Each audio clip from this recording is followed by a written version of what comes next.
We will now conclude the panel with Ms. Seccia from the Women's National Housing and Homelessness Network. You have 5 minutes.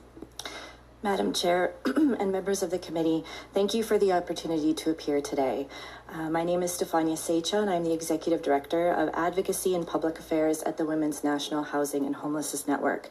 The people we represent, women, two-spirit, trans, and gender-diverse people navigating housing insecurity across this country, deserve to have their experiences heard in rooms like this one, so thank you for making the space for it.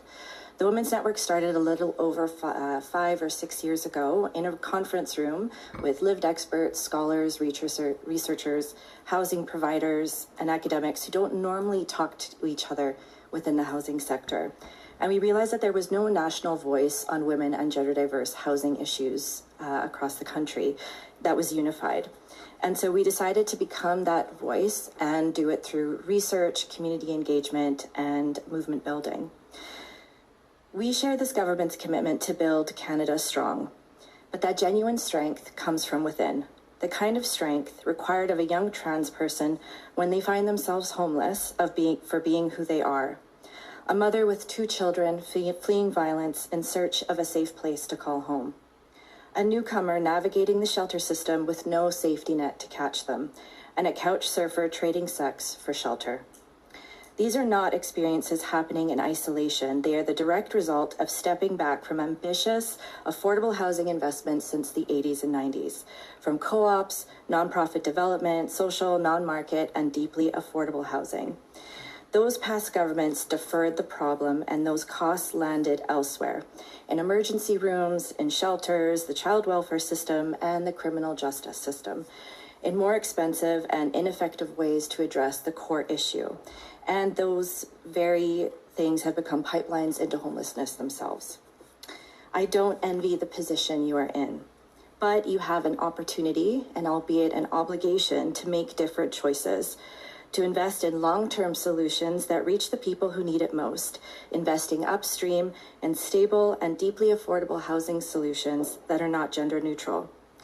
This past year, as interveners in the NEHA review panel process, we were part of one of the most significant participatory human rights engagements on housing this country has seen.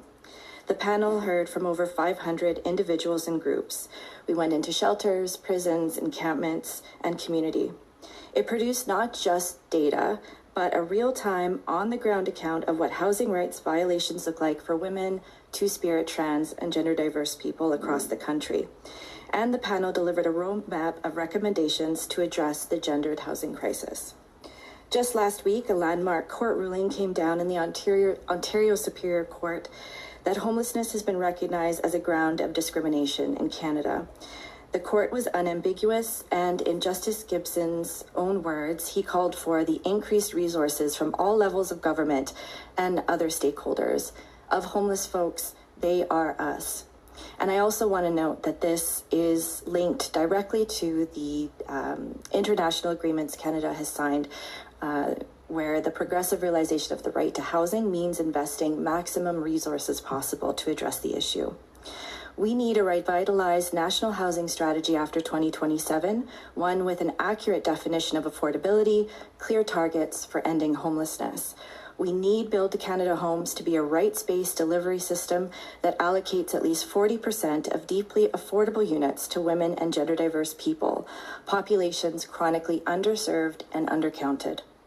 We need the urban, rural, and northern Indigenous housing strategy to be grounded in for Indigenous and by Indigenous solutions and delivered by those communities. We need sustained federal investment through wage to keep the shelter and survivor-serving sector from collapse. What we need and what this budget can deliver are clear timelines, measurable targets, and an unequivocal commitment to ending homelessness. We spent decades getting into this crisis, and we will not get out of it in a single budget cycle, but you can signal that you are done deferring. We are ready to build not just something that lasts, but it is accessible, sustainable, and gender responsive. Thank you. Thank you very much, Ms. Seccia.